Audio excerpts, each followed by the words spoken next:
No one asked for this, and yet here we are.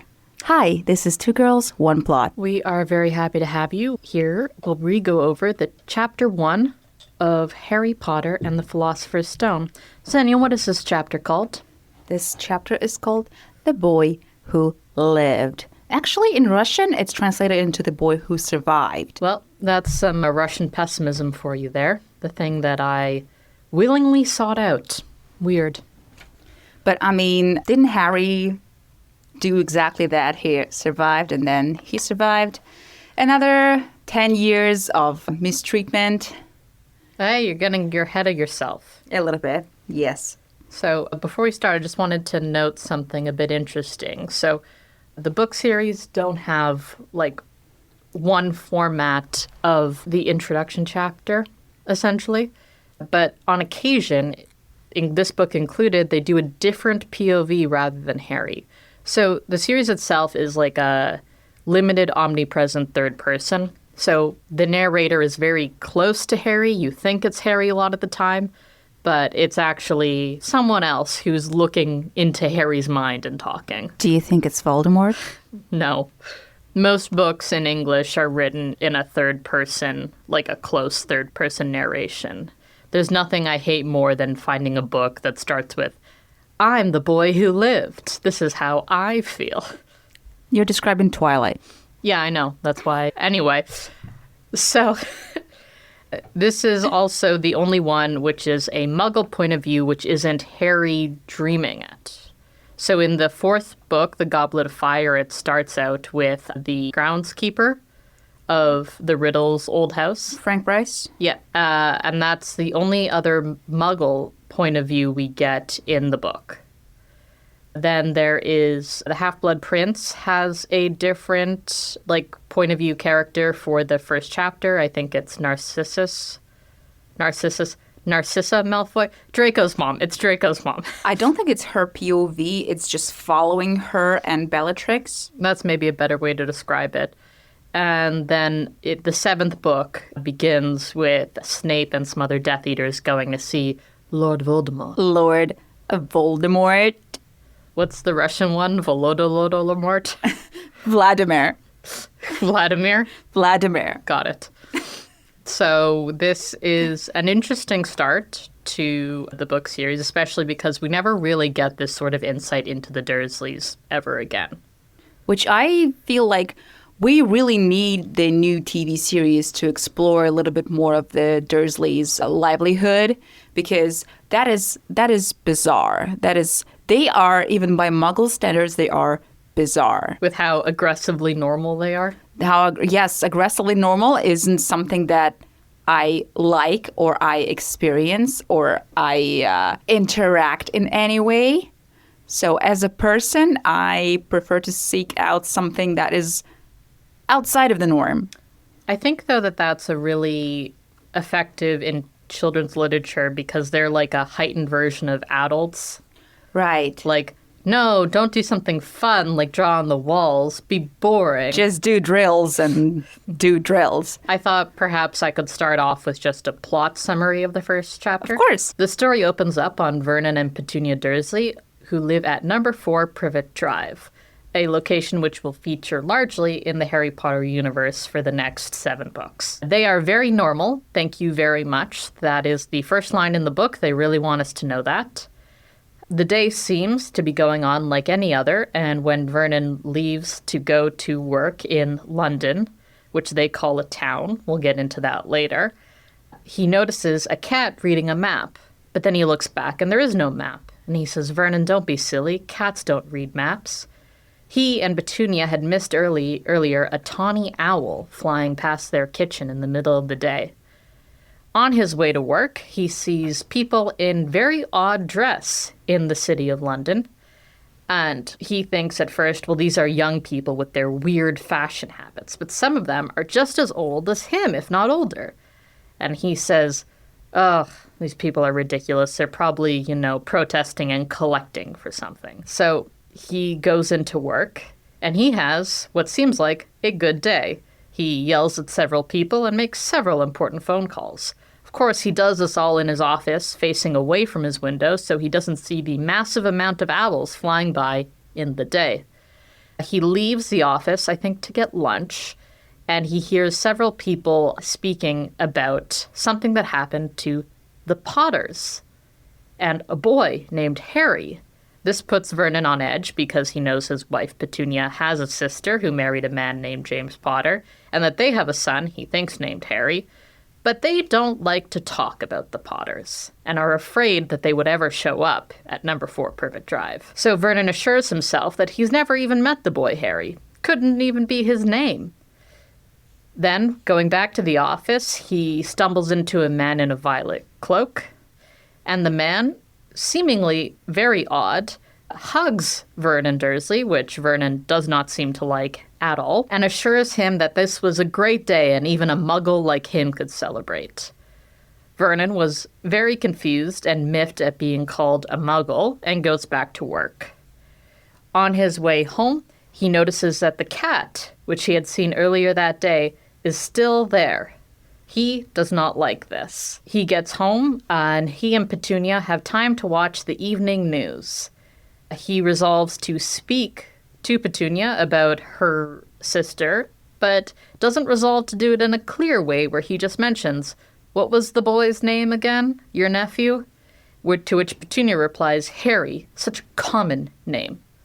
You wait, Petunia, 3 years. And Vernon puts this aside. On the evening news, they hear that there have been flocks of owls, I think they're called wisdoms when they're a group of owls, flying during the day, which has confused many bird watchers. And what seems like fireworks happening a week before bonfire night. Vernon resolves to ignore all of this and go to bed. Then the narrator takes us to outside the street where a very unusual looking wizard has emerged, seemingly out of thin air. He looks immediately at the tabby and identifies that she is not a cat, but in fact, Professor McGonagall. And then we learn that this is Professor Dumbledore. Professor Dumbledore confirms that Lord Voldemort has been defeated, seemingly by an infant boy named Harry Potter, but that this defeat came after Lord Voldemort had killed his parents, Lily and James Potter, the aforementioned in-laws, or is it an in-law? Brother-in-law and sister-in-law, yes, of Vernon Dursley. They're waiting for Hagrid to deliver the boy. Professor McGonagall is a bit nervous at Hagrid being the one to do it, but he does arrive on a flying motorcycle, something that is a very cool image. Right. Yep. Hagrid is no normal man. He is immense in size, though the description of his immenseness will vary somewhat around the books. Also, those are some weird measures that are used to describe his size. Yes. And he said he had borrowed the bike from a young Sirius Black. Hi, Sirius. Put a pin in that for later. And he has the boy with him. Professor McGonagall is not enthused about Harry being left with his Muggle relatives, given that they're so aggressively Muggle.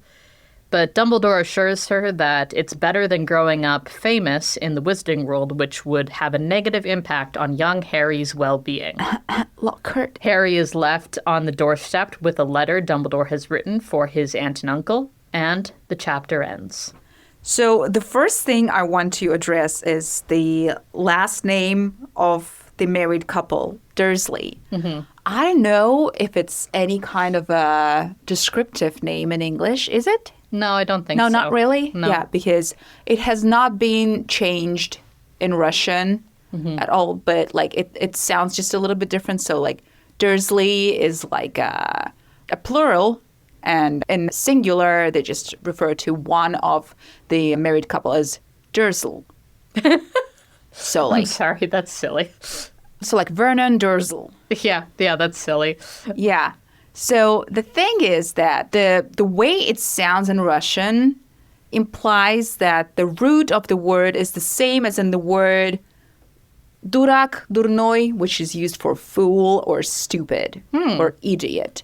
So I think that not translating this last name and using it as is was an interesting, it was an interesting move from the translators, not translating anything. It was some kind of a descriptive name. I retract my statement that is silly. That is a very clever move on the translator's part. Right? Because it immediately lets you know that those are not very smart people, but also immediately antagonizes them, which also I feel like JK did very well just in the first several paragraphs of this chapter. She did antagonize them pretty well.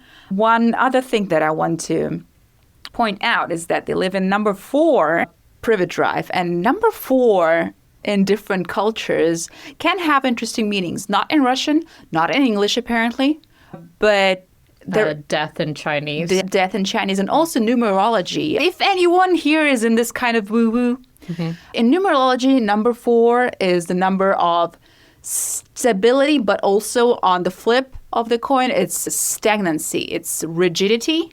It's inability to think outside the box. Oh, that's fairly accurate. That's interesting, right? So I found that interesting. Well, it's also interesting, like, as far as we know, Mr. Dursley never changes jobs. Right. Like, he's always working at the drill company. Right. For all of the books. And Mrs. Dursley, we don't know if she ever had a job. That is true. Another question that came up into my head was what is the age difference between Petunia and Lily? Because we know that Petunia is the older sister, but they also have their children not that far apart. There may be different reasons for that. Well, we know from J.K. Rowling that nothing happens in adult land in Harry Potter. Right. You just get married and have kids. Exactly. Maybe you are eventually becoming a member of Order of the Phoenix and die, but that's about it. You can also become Minister for Magic, I think. And die, and that's about it. But no, seriously. I was thinking about, like, so I did some research on the scholarly resource Wikipedia. Gasp. I know. And there's some inclination that Vernon Dursley is inspired by her own father, with whom she had a bad relationship with. So he also sold, like, machine parts at a firm. He was in the military and was very strict. J.K. Rowling describes him as having, like, severe undiagnosed obsessive-compulsive disorder. So he had, like, a way to do things. And also... Sounds like somebody we know. Yes. So there's some, like, inclination there that, like, she got inspiration for Vernon Dursley from her father, though, I mean, that's... I think more importantly with the Dursleys is that they are hyperbolic versions of strict adulthood, and also this, like, English idea of everything's normal, do everything properly. I guess. Yeah. We also know that Hagrid was inspired by just a random biker knitting on the underground. And I feel like that's the whole point of inspiration. You find it anywhere. And can you imagine? Can you just imagine? That's such a cool image. It's so cool. The other point, though, that I wanted to bring up is it looks like Lily and Petunia have not spoken for several years. They have not met for several years. I assumed it was since her marriage, Lily's marriage to James. So I actually had this same concern, and I was trying to look for, like, evidence of them interacting, and I did find one. It is from the Deathly Hallows. In Grimmauld Place, Sirius had written Lily a letter when they were at Godric's Hollow. Oh, that's where the Petunia, it's mentioned that Petunia sent her a vase. Yeah. So it's on page 149 in Crutcher's Tale, that chapter in the Deathly Hallows. And the line is, "You know it only rises about 2 feet off the ground, but he nearly killed the cat and he smashed a horrible vase Petunia sent me for Christmas. No complaints there." So, but the vase was sent. That doesn't mean that they met. It looks like they haven't met or spoken to each other in a while, and I just assumed it was since the marriage to James, because I don't know if Petunia would actually be there for the wedding, but she would have been informed about that, I'm pretty sure. So they had some communication, and we also know that the Dursleys send, like, really horrible Christmas presents to Harry, like a toothpick or used tissue or things like that. So there is some connection, but yeah, they haven't they do not seem to have a good relationship. And I do wonder if the ugliness of the vase was on purpose. Speaking of ugly, later in the chapter, just at the bottom of the first page, we see Vernon putting on his most boring tie for work. And I wanted to point out that in Russian translation, the first run of translations, this tie is described as disgusting. In the second run of translations, this tie is unseemly. That's a very different context. I know. Yeah. I know. So this one is boring, which is, just tells you a little bit more about how dull and grayish, sad beige their life is. Yeah, Petunia kind of strikes me as a kind of a sad beige mom. She would be a sad beige mom. It is interesting. Like, the narrator does not like the Dursleys because it's not Vernon going, what's going to be great today? My most boring tie. It's right? the narrator saying, you have picked out your most boring tie. Narrator is biased, and they're trying to bias us against the Dursleys. So, and then there's another point that I was like, the timeline. The timeline. So, 8:30, like at 8:30, Mr. Dursley leaves for work. I would assume that the workday starts at 9 a.m., right? So I actually talked to my mom about this. So for context, my mom in the late 80s, early 90s was working in the UK in London. And the workday used to start at her law firm at 10 in the morning. Oh. Yeah. That's kind of weird. That's the first one I hear. So I assumed we would have a very constrictive 30 minutes to get from the suburb of Surrey to the city of London, to the town of London, and also spend some time in the traffic jam, I would assume, at M25, which is notorious for its traffic jams. Even I, as a Russian person, as much as I know about London being the capital of the Great Britain, I also know about the M25. So with your explanation of the workday starting at 10 a.m., that would be a much better timeline to fit into, like an hour and a half to get to work with a traffic jam. Yeah, okay, not 30 minutes. Well, and also because I'm such a detailed podcaster, I used Google Maps to ask how long it takes to get from Surrey to like the very... 48 minutes. So I went to the very city center of London, which would have taken like an hour. But yeah, that's about 40 minutes. So that makes sense. He's left. Has time for traffic. He has time for settling in at the office. Also, we have to take into consideration this is 1981. So maybe the traffic situation has been a little bit different. Maybe the road situation has been a little bit different. It is something, though, that on timeline, I think this chapter, more so than a lot of other things in Harry Potter, gives us a bit of a timeline. So Bonfire Night, which we mentioned, also known as Guy Fawkes Day, an English celebration, which has unfortunately not crossed over, that's on November 5th. And we know it was Halloween that Voldemort tried to kill Harry. So... And the news says, well, next week is Bonfire Night. So we don't know the exact date. But then we know that it's been a very short amount of time since this happened because Hagrid has gone to Godric's Hollow and he's using, like, the UK is not that big. Like, it's not. So this timeline is actually something that I've pointed out. I've made multiple notes about it because we know that October 31st... night of October 31st is when Voldemort attacks the Potters. Yeah. If you look at the calendar for 1981, October 31st is a Saturday. It starts with the dull, gray Tuesday. And this doesn't work as well because, like, they're picking up Harry. This is, like, the next day after the death. So where has Hagrid with Harry been? Because... Well, Hagrid says that he got Harry out before the Muggles arrived because the house has been blown to bits. So that would be the night of October 31st. And then even if it was the next day, which would have been a Sunday, but it's a Tuesday here. Yeah. So which probably tells you about a little bit more about not very good world building on JK's part. There's still like full 24 hours Hagrid spent with Harry. Also, he mentions that Harry fell asleep when they were flying over Bristol. And Godric's Hollow is rumored, it's assumed to be somewhere in Somerset. The hell were they doing at Bristol? There is a path, like especially if you're flying on a bike. Yeah. So there is a path from Somerset to London or to Surrey. It doesn't go anywhere near Bristol. I don't think JK had apparition in mind yet. Right, yeah. So we know that, like, Hagrid's not allowed to use magic most of the time, but can use it sometimes. So, like, what was his original plan to get Harry without the motorcycle to Surrey? Thestrals?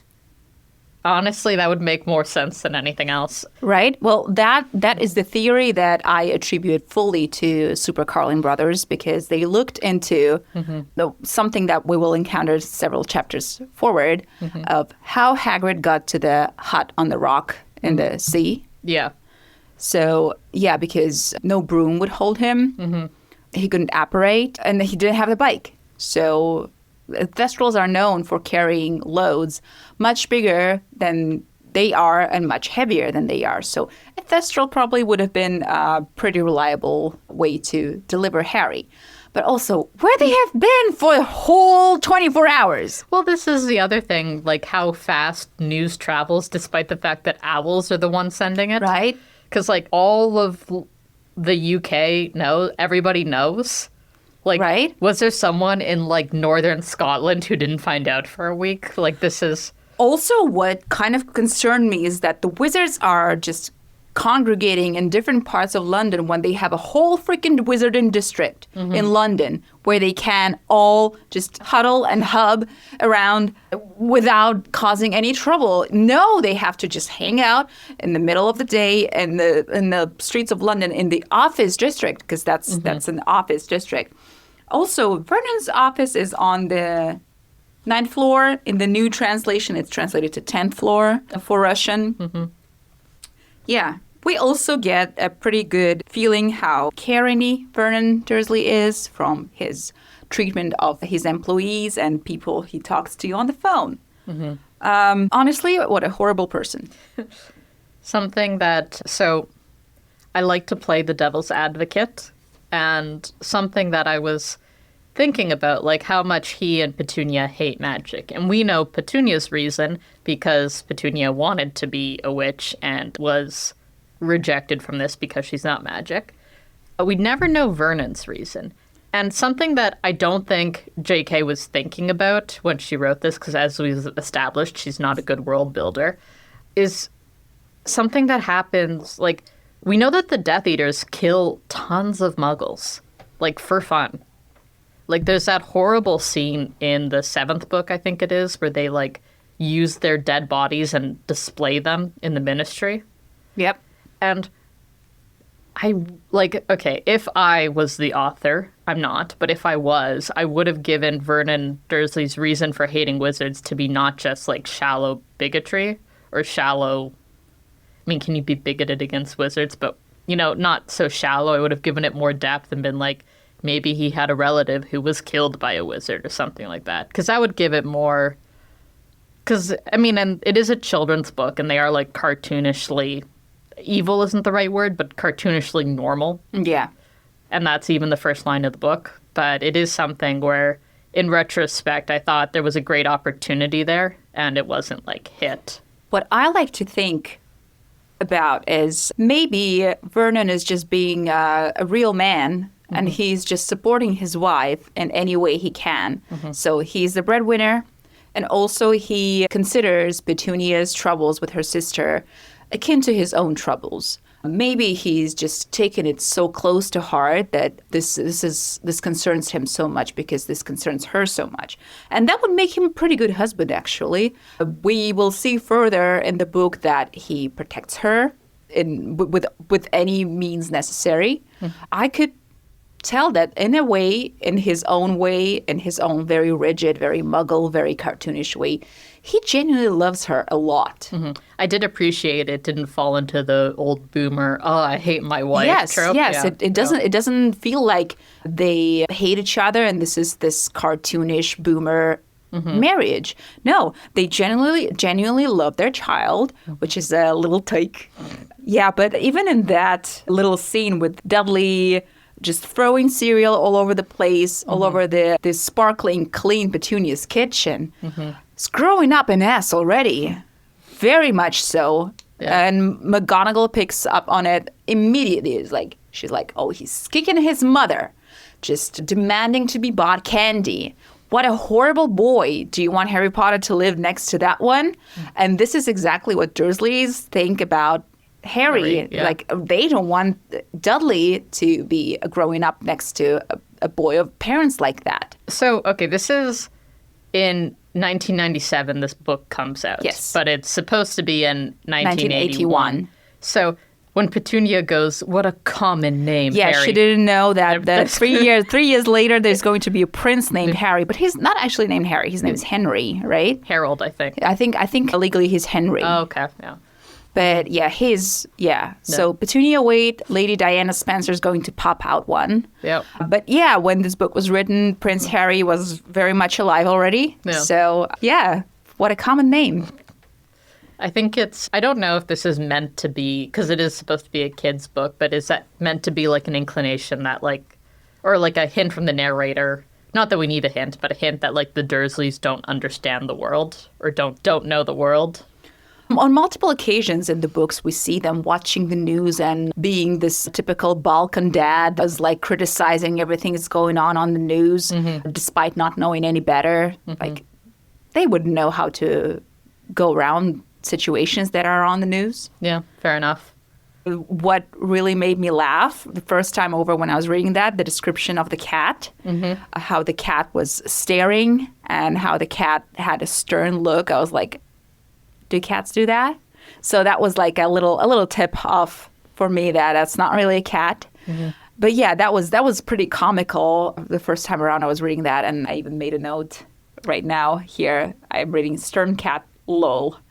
I thought it was interesting, like, so Vernon and Petunia are not portrayed as intelligent creatures, but Vernon immediately clocked that something was up. Like, when he saw the cat, he's like, something weird is happening. Right. But I guess what makes him unintelligent is not like what he observes, but what he does with that information. Because at the end, because he makes multiple excuses to like normalize whatever he sees. He's like so unwilling to open up his mind to any possibility of anything being out of the ordinary. There was that great line, Vernon didn't approve of using one's imagination. Yes, I've noticed that too. It's just he didn't approve of the imagination. And he tried to shoo the cat away. So if I was McGonagall there, I would also be like, okay, so she's doing a face being like, the fuck for the fuck. Yeah. This is an audio medium, Senya. Sorry. And I absolutely love the pointing out of the new word that Dudley had learned, which is in all the variations. I don't know what it is in the US edition, but in the one we have here, it's shan't, which to me is a wildly British word. In Russian, it's changed to a word that would translate to want, like not won't, want, as in like, I want that. So I don't know if that changes anything about Dudley's character. I think it's the same vibe where he knows, say what you want about Dudley, he knows what he wants and what he doesn't want. I mean, yeah. Yeah. He's a strong-willed boy. Strong-willed boy. Yeah, so, that's what teachers use to describe problematic children in class. I should check with my brother, the teacher, on that, but let him know that that's a little hint he can use for report cards. Another thing that you've mentioned, the bonfire night before. Again, this did not make it into the translation because, yes, every kid in Russia knows what the hell the Philosopher's Stone is, but nobody knows what the hell is bonfire night. Because kidlets in Russia have no idea about Guy Fawkes. It is just called like a general celebration. It's just a celebration. I think that's fair because I also did not know. Look, my biggest knowledge of Guy Fawkes came from V for Vendetta. Yeah. which I don't think... The mask that the Redditors now use. Yeah. It's like, So that's how I found out about Guy Fawkes. So I also did not know about Bonfire Night or Guy Fawkes Night. But I just took it as like, hey, there's a celebration next week. Yeah. The celebration, I didn't even question what kind of celebration that would be. I don't think it's really relevant to the plot unless we're trying to pinpoint a timeline, which we already figured out doesn't really work. There is a whole 24 hours missing from the timeline where we don't know where Harry was together with Hagrid. Well, okay, even if we presume that, like, let's say magic wand, the timeline makes sense. Harry had his parents killed last night. Hagrid got him, we presume, sometime within the night. And then it has taken him all day on a flying motorcycle to get to Surrey. It is 2 hours on a car Yeah. to get from Somerset to Surrey. And, like, on a plane, you can go, like, within 40 minutes, you can leave the country. Right. So unless they were, like, real on some, like, remote English island, which we know they're not, it doesn't make sense. Maybe that's where the Bristol came in the game. Maybe Hagrid had some friends he had to visit, maybe some stray dragons or nifflers or something like that to take care of. Yeah, or maybe he was worried that there were stray Death Eaters trying to find Harry, so he was going in a bunch of different Trying directions. to throw them off? Trying to throw them off the scent. Like throw them off the scent. The scent of the bike. I will be a spoil sport here, and I would just say, I don't think there's an in-universe reason for this. I think JK is just bad at world building. Probably, yeah. Yeah. Also, there was one thing that kind of threw me off a little bit. So the line is, if it got out that they were related to a pair of, well, he didn't think he couldn't bear it. Why be so worried about the secret coming out when the whole point of the wizard kind, they have a whole ministry made for the purpose of the secret being kept? I don't think that the Dursleys know that much. Like, they didn't even know that Harry wasn't allowed to do magic at home. Which again raises questions because Petunia grew up next to Lily, and she did know. She should have known. However, later in the book, she mentions that Lily did do magic at home. Yeah, we kind of learned that Harry was the only one obeying that don't do magic at home rule. Which, again, makes me think that maybe Lily was doing magic at Snape's home. That's what I would think, because we know that... Trace doesn't really work in the magical household because it just assumes that it was the adult wizard. Yeah, so that's what I would guess as well. I don't really have much more to say on the Dursleys, except I think that they really love each other. They do. They found somebody who's just like them. And yes, they're like, yes. There was somebody to match their freak or non-freak in this particular case. And they have a strong-willed child that they're ready to take care of. They're just a very strong family unit. Yeah. Which, it's great. It's great. Nothing bad about them. And then we get to Albus, Brian, Wulfric, Percival, Dumbledore. Dun, dun, dun. The first thing that kind of jumped out of the page for me is that his apparition is silent when everybody else seemed to be operating with a pup. So maybe it correlates to a skill level in a wizard. That's what I was thinking. And then when I read the description of his clothes and his image and his look, his drip, when it got to his shoes with the buckled shoes, I was like, damn, he would have loved Fleabag. Yes, he would have. I would be so pissed if the new TV series does not source their shoes from Fleabag. That would be a great collab. Just for context, we do love Fleabag shoes. Local Canadian shoemaker. With stores all over the world. But independently owned by the same guy for like the last 50 years. And he makes amazingly interesting, sometimes weird, sometimes a little bit ugly shoes. But they are comfortable, they are bright, they are wonderful, they're weird in the best way. And this is not sponsored by them in any way. We wish. We wish. That would be great. We wish that would be great. Hi, John. If you're listening to this, we really respect your work. Yes. We just went into your store yesterday and tried on some shoes, and they were great. Thank you. Yep. Yeah, but I feel like that would be a great marketing opportunity. If you take into consideration that Fluevog already had a collab with the Star Trek series, but we'll move on from Fluevog back to Harry Potter. Well, there is something. Do you mind? Oh, grab our book, Communist R, there. Our book. So I want to read the description because there's a couple things I want to point out. Nothing like this man had ever been seen in Privet Drive. He was tall, thin, and very old, judging by the silver of his hair and beard, which were both long enough to tuck into his belt. He was wearing long robes, a purple cloak which swept the ground, and high-heeled, buckled boots. His blue eyes were light, bright, and sparkling behind half-moon spectacles, and his nose was very long and crooked, as though it had been broken at least twice. This man's name was Albus Dumbledore. So, something that I have beef with in adaptations is men get these really cool outfits. Like, he's wearing heeled, buckled shoes. Yeah. He has a long... Fluevogs. You know, like, he's got quite a look to him. Yes, he has drip. Yeah, he's got drip. And whenever there's, like, an adaptation, they get rid of the drip. Yeah, it's just like boring old wizard man clothes. It's not like... But so far what we've seen in the trailer of the new TV show, it's a little bit more kooky, I would describe. So like at least the hat was a little bit more... It was like a Quaker hat or like whatnot. So. Yeah. Well, and so the first actor who played Dumbledore had a bit more of that, like, more elaborate drip. But I would say it was still in, like, muted colors. Yes, and it also was more of the, like, children's fairy tale, old wise man kind of realm. Yeah, where the actor who took over afterwards, I think was Michael Gambon was his name, really liked his gray long robe, which I'm sure was very comfortable, but it wasn't exactly how he was described. But the thing that sticks with me is the description of him having a nose that looks like it had been broken twice. Right. And the reason why... And I think I can remember one time when it was broken.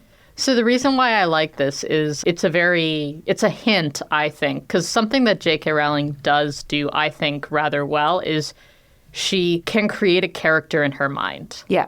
And she stays with that character.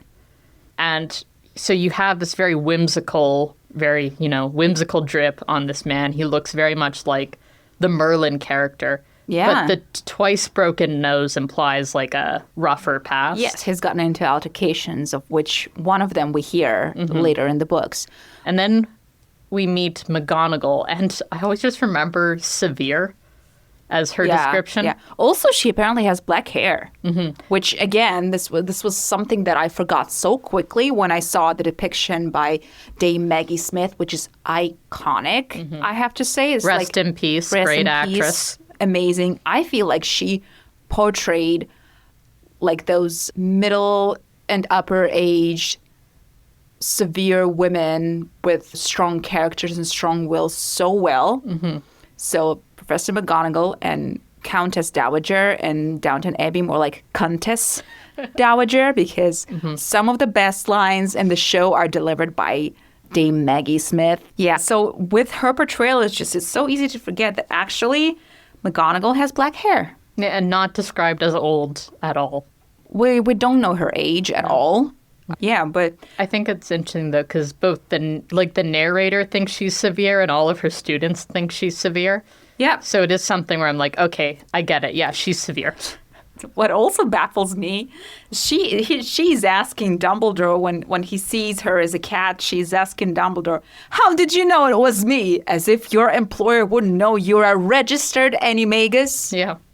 Because she's following rules. She's registered animagus. Everybody who has access to the registry, and probably your employer of decades, because canonically we see McGonagall in the Crimes of Grindelwald, which was in the 1940s. Yeah, so your employer of several decades probably would know you're a registered animagus, right? Well, it's something else that I like is she's so heavily hinting at Dumbledore to confirm the rumors. And that's something that, like, we never really see of her because we see her from students' point of views, and she's always in control in those situations. So it's interesting that our first introduction to her is where she's not in control. It's a kind of nice way to show that, like, adults are different with other adults than they are with kids. I can see that. Also, apparently she's just skipping work. Yeah, because she spent the entire day on Privet Drive, and it's a Tuesday in November. I mean, even if it wasn't Tuesday, it's definitely a weekday because Vernon's going to work. Oh, yes. Yeah. So Professor McGonagall is just like saying, well, to hell with the Transfiguration classes. Let me sit here the whole day, which, well, but apparently she knew he wouldn't be here until the evening, so why? But yeah, apparently she was just keeping an eye on those muggles, and she describes them as not completely stupid, which is, I think, pretty high praise from McGonagall. I guess her description of, like, not her description of the Dursleys in general, but how she treats muggles kind of reminds me that even wizards who don't think you should kill muggles for sport and fun don't really like them. And it's something that, you know, isn't necessarily, well, it's going to be a good precursor to what's to come, because if people don't generally like muggles, why would they be okay with the children of muggles who happen to have magic coming to school? And this is from someone who all evidence suggests has a very strong moral core. That's true. But also then McGonagall is criticizing all the celebrations going around. She doesn't seem to like celebrations in general, which we also see later on in the books. She's very rarely participating in celebrations in a non-chaperoning way. Mm-hmm. And Dumbledore replies that you can't blame the people who are celebrating. We've had precious little to celebrate for 11 years. And that is a very interesting timeline because why 11 years? Is this when the first Wizarding War started? So 11 years ago, that would be 1970. We know that Voldemort fell off the face of the earth. So I know that during I think it's in the fandom called the Marauders era, they're like rising in popularity isn't the right word, but like in power. So that's the first inclination we get that it's getting quite strong. But this is also like, okay, so if we presume that James and Lily, I think you can let me know if there's any canon evidence for this, but they had Harry pretty quick after high school. Oh, yeah. Yeah. So for 11 years, so then a good portion, if not all of their time at Hogwarts was in the Wizarding War. Yes. And we don't really, there doesn't seem to be a lot of conversation as to like what it was like in the early years. Because like, was there a period of time where it was just like a Cold War, you know, sort of situation? Right. Where like everyone's officially at peace, but this is rising.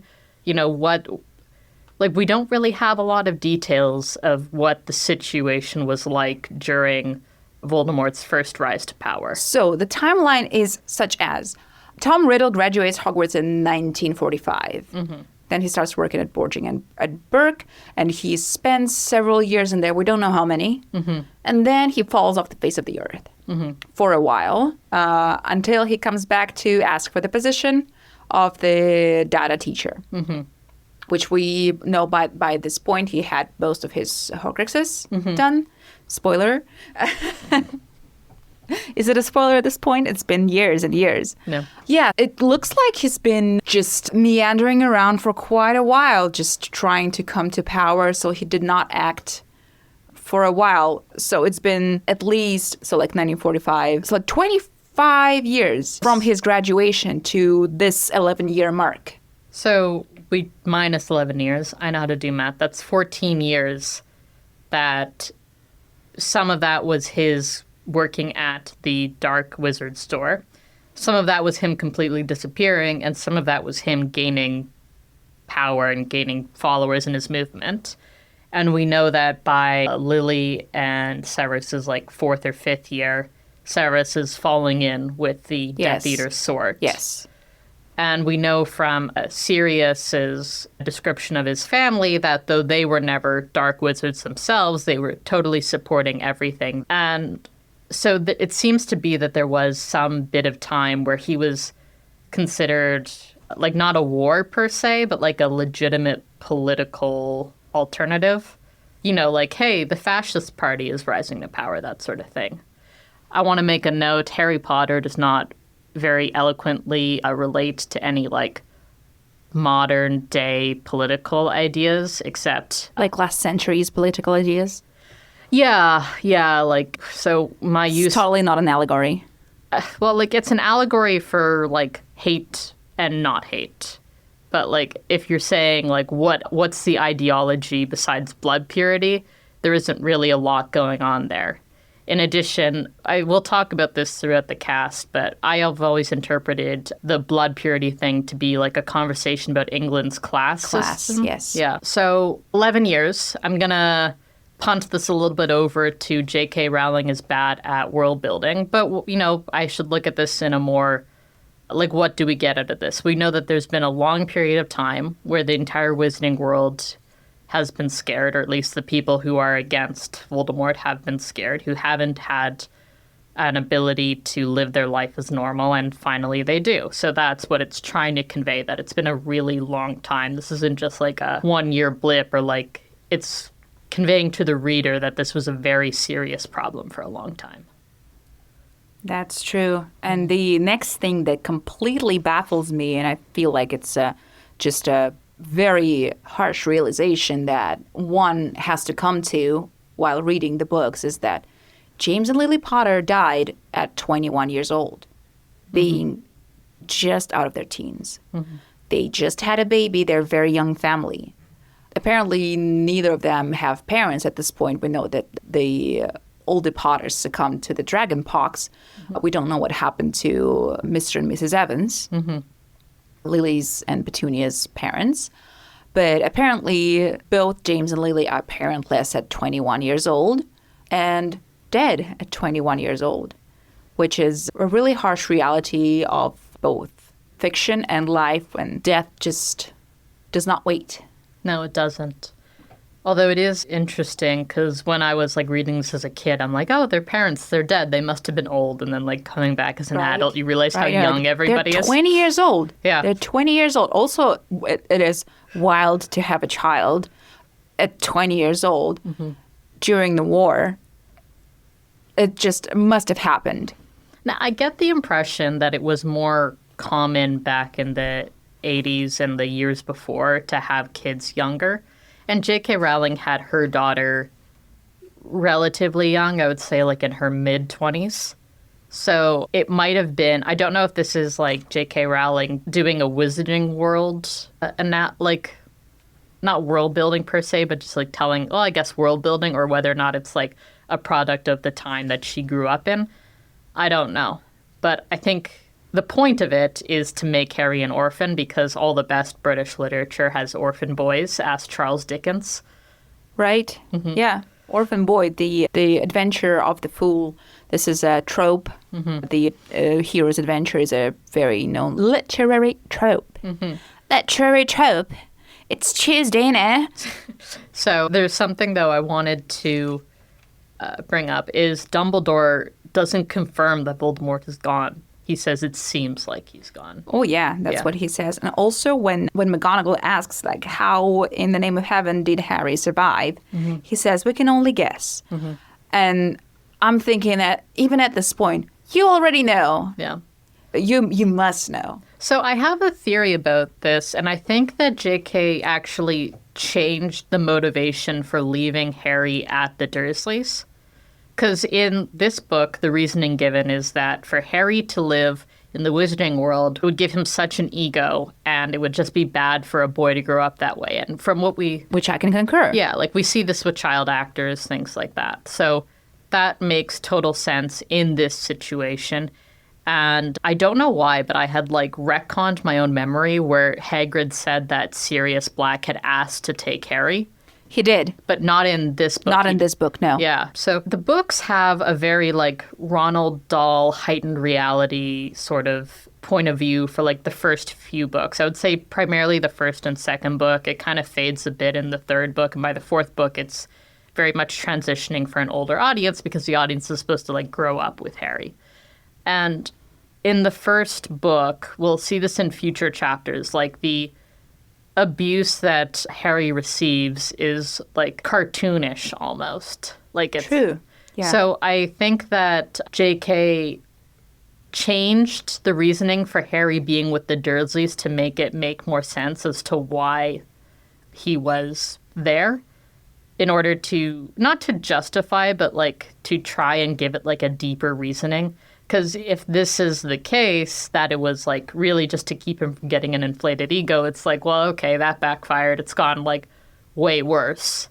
But it's something He still didn't get an inflated ego, though. No, he didn't. But there is something, I actually bookmarked this from the 6th book, The Half-Blood Prince, where Dumbledore talks to the Dursleys and what he says about the situation. I think I know the scene that you're about to bring up. When I left him here, 14, 15 years ago, I was under the impression that you were going to love him as your own son. Mm-hmm. Is that what you're talking about? Yes, but I'm going to read it out. Now, as you already know, the wizard called Lord Voldemort has returned to this country. The wizarding community is currently in a state of open warfare. Harry, whom Lord Voldemort has already attempted to kill on a number of occasions, is in even greater danger now than the day when I left him upon your doorstep 15 years ago, with a letter explaining about his parents' murder and expressing the hope that you would care for him as though he were one of your own.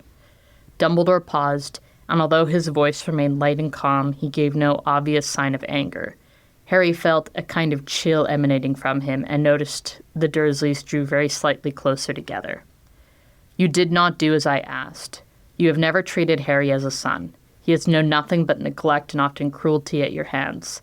The best thing that can be said is that he has at least escaped the appalling damage you have inflicted upon the unfortunate boy sitting between you.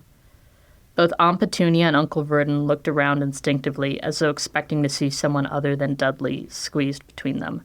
Us, mistreat Dudders. Would you, began Uncle Vernon first, furiously, but Dumbledore raised his finger for silence, a silence which fell as though he had struck Uncle Vernon dumb. The magic I evoked 15 years ago means that Harry has powerful protection while he can still call this house home. However miserable he has been here, however unwelcome, however badly treated, you have at least, grudgingly, allowed him house room. This magic will cease to operate the moment that Harry turns 17. In other words, the moment he becomes a man, I ask only this, that you allow Harry to return once more to this house before his 17th birthday, which will ensure that the protection continues until this time. So this is, I think...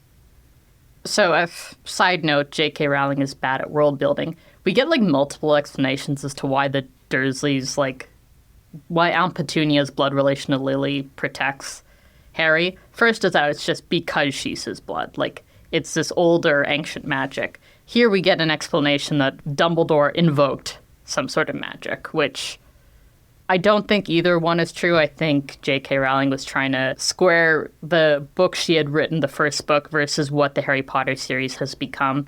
And it had this kind of unfortunate, like, changing of reasoning as to why Harry was with the Dursleys. But yes, she's bad at world building. But what was the impact of this is that it makes all kids who feel alone and mistreated or bullied that they too could be special like this. And the effect, I think, is greater than the intent, even though I will say I don't think she really thought this out. Because again, as we talked about, if the later explanation is real, then Dumbledore 100% knows that there's a different reason why Harry has to be with the Dursleys. Yes, he does. And I wonder if, well, Dumbledore is always presented as this all-knowing person, wise man. He 100% did know about the mistreatment Harry was getting because he had a spy right there, a member of Order of the Phoenix, Mrs. Fig, which we will learn about in the next chapter. But yeah, so Mrs. Arabella Fig, who is theorized to be actually an offspring of one and only Newt Scamander. Oh, fun. So yeah, there's a lot of, like, different reasons as to why Harry is left with his family, but overall, I think the chapter still works fairly well because it sets up this contrast that there's two worlds, the normal world where people are, mean, and the magical world where people are better. And this is gonna, well, not people are better, but like where a kid feels more at home. And this is gonna be consistent for the rest of the books. The underlying vibe of a lot of what she writes is consistent. It's like the details that she can't get right. The deets. Yeah, the devil's in the deets. The other thing that I have here on my little note slip is when Hagrid finally arrives on the bike and says that he borrowed it from young Sirius Black. I have it right here, serious and a little heartbroken emoji. Oh. Because, yeah, it's like, oh, this is not going to come back later at all to haunt you. Oh, the other thing that I thought was, I have a big soft spot for Hagrid, even though, I mean, when I look at him as an adult, there's some moments where I'm like, should he be drinking this much around kids? Exactly. And that's what I'm thinking the McGonagall was implying when she was saying, well, we can't pretend he's not careless. He does tend to. And then she is cut short by the rumbling of the bike. I was like, tend to what? Is she implying to his drinking? Well, I guess that. Also, the London Underground scar on the knee, like, how does that even look like? Because London Underground looks like a mess. Yeah. And also, does it update itself? Does Dumbledore use it? Like, has he tested this? Like, he can apparate. He can use... Does it update itself? Like, No. Well, the news stations are being opened every day. Is it the... Are news stations being opened every day in the I don't London know, Underground? every day, every year, I don't know how often the news stations are being opened in London, but I don't know when, we don't know when Dumbledore got this scar, but, well, should it have updated itself? Or whenever a news station opens up, Dumbledore's just like, hey, let's scratch a little news scab in there. So the London Underground was actually the oldest one in Europe. It was started in like the, I think, mid to late 1800s. They were building it. So I don't think that there's anywhere further for them to extend. I think at this point they're just doing maintenance. But Okay. I think it's just him being whimsical. I mean, yeah, him being like little kooky little Kooky old man. Kooky old man. Yeah. But what I wanted to say, so like Hagrid, I have such a soft spot for him because when he says, let me say goodbye to him, and then he like howls out in pain. Yeah, he starts crying, and then McGonagall shushes him like, you're gonna wake up the muggles. And what I wrote is, as if the bike didn't. So I understand that the bike could have been enchanted like the night bus, so the muggles don't see it, don't hear it, and whatnot. But like, okay, I think this is probably the explanation because, well, apparently nobody woke up at the rumbling of the bike. Yeah, and then they all say goodbye to each other and Harry, and it's... I shall see you soon. I expect Professor McGonagall, Dumbledore says, and I wrote, yeah, at school... Where you're supposed to be. Where you're supposed to be, where you were supposed to be today. Something that I'll shell out for the full new cast audio on Amazon, which obviously fuck Jeff Bezos, but also it was really good. So the last line where Harry doesn't know that all across the country people were like toasting him and things, they have it so that it... Is it a choir of people? Yeah. Oh. It's really good. I got goosebumps right now. Yeah. You can see I got goosebumps right now. Oh my God, yes. So what I wrote in the end, so when Dumbledore murmured, good luck, Harry, I wrote down, good luck indeed. That has been Chapter 1, The Boy Who Lived, of Harry Potter and the Philosopher's Stone. We will be reviewing it week by week, and hopefully we'll be somewhat through the series by the time the new TV show comes out. And we're very excited that hope you go on this journey with us. I'm Nikki, and my co-host is... Xenia. K is not silent. See you next time. See you next time.